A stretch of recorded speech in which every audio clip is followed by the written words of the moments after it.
ह्या SNBT कॉलेजच्या ज्या महिला डॉक्टर्स आहेत त्यांनी खूपच सुंदर असं शिक्षण घेतलेलं आहे.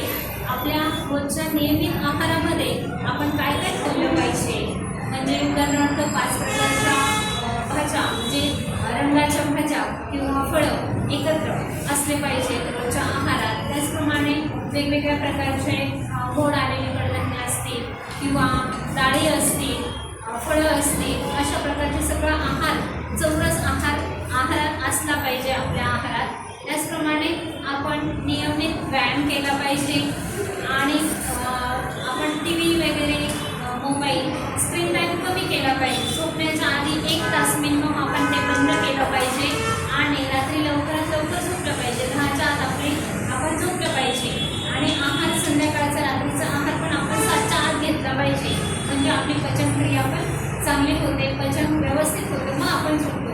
आणि रात्रीची 9 ते 10 तास इतकी आपण झोप घेतली पाहिजे. सकाळी लवकर उठलं पाहिजे आणि आपल्या नियमित व्यायाम दिनचर्येला आपण लागलं पाहिजे. खूपच सुंदर सेशन होतं, मला खूप आवडलं.